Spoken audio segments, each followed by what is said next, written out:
Bienvenidos nuevamente a este su espacio Refundando la Democracia de la Fundación Estado y Sociedad, su fundación. Hoy quiero abordar el tema del Instituto Nacional de Elecciones, que recientemente fue su formación, su integración, fue discutida y aprobada en el Congreso en su fase de reforma constitucional, y que ahora empieza a instrumentarse con una serie de reformas derivadas a las leyes de la materia, ¿no? En ese sentido se habla de la posibilidad de crear una ley general para sustituir al Código Federal de Instituciones Electorales, y se han tomado ya algunas decisiones que se previeron desde la reforma constitucional, como por ejemplo la integración de los consejeros del Instituto Nacional Electoral. ¿Cómo observamos el tema?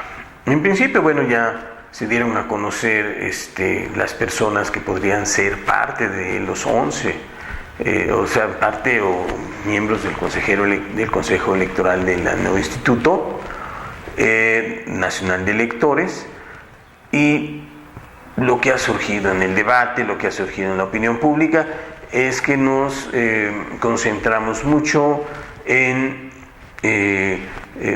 burocracia, la burocracia tradicional de lo que era el IFE, y en el factor partidista como determinante de las decisiones que llevaron a integrar a estos 51, creo que son 51, eventualmente miembros del Consejo, quienes van a integrar a los 11 consejeros del Instituto Nacional de Elecciones. En efecto, hay muchos estudiosos, tratadistas vinculados a la materia electoral, muchos que vinculan con gobernadores, muchos que vinculan con partidos políticos, porque incluso los que ahora son parte del Consejo Electoral del IFE estuvieron asistiendo, estuvieron concurriendo a platicar con las instancias de gobierno y con los electores, en este caso del Consejo, los que van a seleccionar el Consejo, que son los partidos políticos o los coordinadores de fracciones parlamentarias. Esto no fue bien visto, lo digo como académico, porque se supone pues que debe de mantenerse un recato institucional, debe mantenerse un cuidado por parte de cada consejero, pues porque ir a cabildear, así le llamaron en la crítica, a los de cabildear directamente con los que van a seleccionar, pues a lo mejor te convenzo no por mis cualidades o no te convenzo por mis calidades académicas, y si no te voy a convencer porque estoy coincidiendo contigo. Ahora, ese es un tema que nos llama la atención. El otro tema es que muchos son de la parte pues burocrática de lo que es el IFE, consejeros, otros fueron magistrados, alguno o alguna de las propuestas se refiere a personas que estuvieron en el 2006 actuando directamente en contra de uno de los candidatos.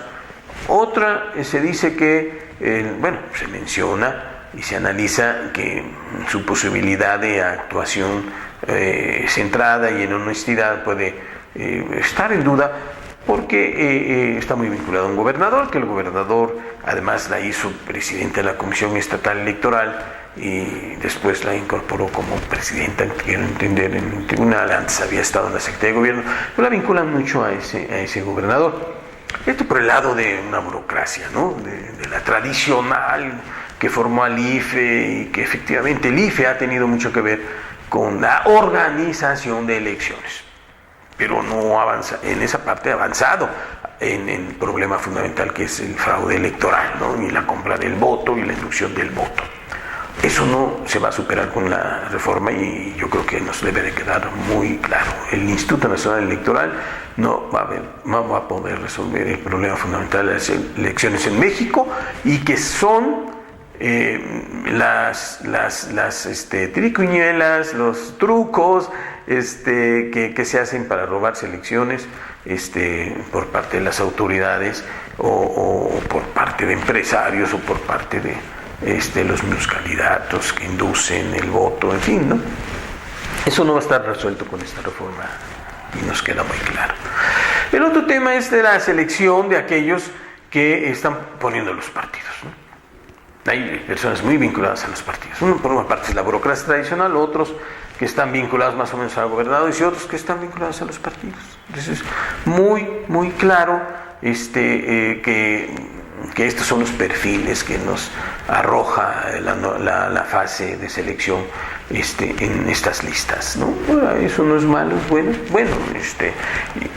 La experiencia es uno de los factores que nos debe de llevar a analizar el tema, ¿no?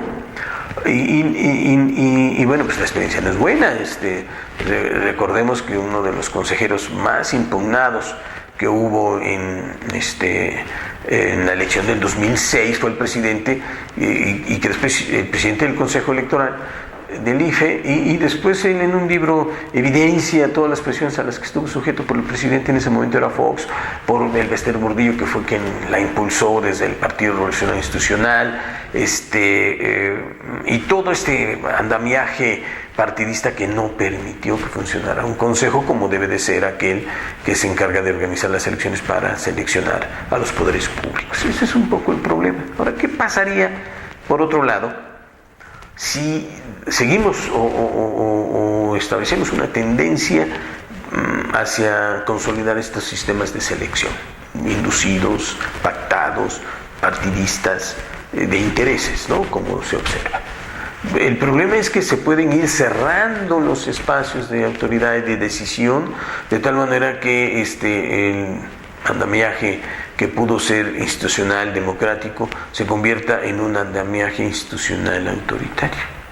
Y entonces, pues, vamos a observar probablemente violaciones a los derechos fundamentales, como el derecho a la libertad de expresión, que cada vez se ve más cerrado por parte del control gubernamental, y eso no permite darle cauce a las posibilidades democráticas. Entonces entramos a un sistema de gobierno muy centralizado, muy decidido por el presidente de la República y muy decidido por el gobierno federal, ¿no? Y si esto se traduce en la decisión centralizada de los gobiernos estatales, entonces vamos a acotar las posibilidades de ampliar nuestra democracia. Ese es un poco el riesgo que yo observo con esta medida de integrar partidariamente, y yo le diría con superpartidarismo, al nuevo Instituto Nacional, o a los consejeros del nuevo Instituto Nacional Electoral, que entonces cae como un IFE superpartidarizado, ¿no? Este es un poco el tema. No se pueden traducir, que no se traduzcan ese tipo de decisiones más decididas, por ejemplo, en los consejos, en órganos autónomos, ¿no? Se está viendo mucho esta inducción partidista, pero también se está viendo la decisión del presidente en otro tipo de organismos autónomos. La crítica a telecomunicaciones, al Instituto Federal de Telecomunicaciones es una de esas, ¿no? Es una de esas críticas que se van orientando hacia estas dudas que genera el hecho de que el presidente induzca a los que van a ser miembros decisores de los órganos autónomos o los órganos directivos de los órganos autónomos, ¿no? De los institutos autónomos. Entonces yo lo veo así, es decir, no vayamos a ir hacia tendencias antidemocráticas que al rato vayan permitiendo o propicien medidas de carácter represor, que viole derechos fundamentales y que no permita el desahogo y el desenvolvimiento de una ciudadanía y la formación de una ciudadanía que impulse los esquemas de democracia en México, ¿no?